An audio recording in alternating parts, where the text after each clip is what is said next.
long-distance relationship, hindi ito para sa lahat. Sa totoo lang, mahirap, nakakapagod, at minsan nakakabaliw. Kasi paano mo nga naman ipaglalaban ang isang taong hindi mo nakikita araw-araw? Paano mo maaalagaan ang isang relasyon na puro chat, tawag, at video call lang ang sandigan? Pero ganun talaga eh. Kapag totoo ang pagmamahal kahit gaano kalayo, pipiliin mo pa rin.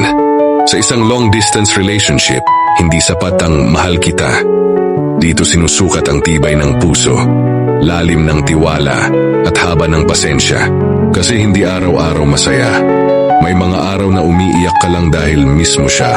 O kaya napapaisip ka kung sulit pa ba yung lahat ng sakripisyo mo. Pero sa bawat duda, lagi mong sinasagot ng oo kasi siya yung gusto kong makasama habang buhay. Kaya ang communication parang oxygen nyo. Kapag wala, parang hindi ka makahinga. Yung simpleng kumain ka na o ingat ka ha, nagiging malaking comfort. Pero syempre, hindi rin mawawala ang tampuhan, silosan at misunderstanding. Kasi kahit magkalayo kayo, tao pa rin kayo, marunong masaktan, marunong magtanong, marunong mapagod. Pero ang maganda, kapag mahal mo talaga, mas pinipili mong ayusin kaysa iwasan. Minsan sabay kayong umiiyak sa video call kasi parehong pagod, parehong nagtatatag ng pangarap habang magkalayo. Pero sa dulo ng usapan, pareho kayong nagsasabing, konting tiis na lang, makakasama din tayo.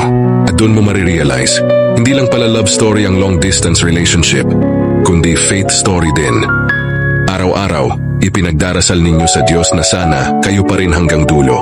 Oo, mahirap na parang minsan ay gusto mo nang sumuko, pero sa bawat araw na pinipili mong magtiwala, sa bawat gabing mag-isa ka pero siya pa rin ang laman ng isip mo, doon mo makikita kung gaano kakalakas.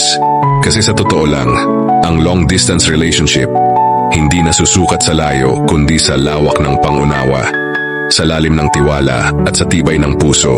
Hindi lahat nagtatagumpay, pero yung mga marunong magmahal ng totoo, sila yung umaabot sa dulo. Kapag dumating na yung araw na magkayakap na ulit kayo, mararamdaman mo lahat ng tiis, luha at pagdarasal, worth it pala.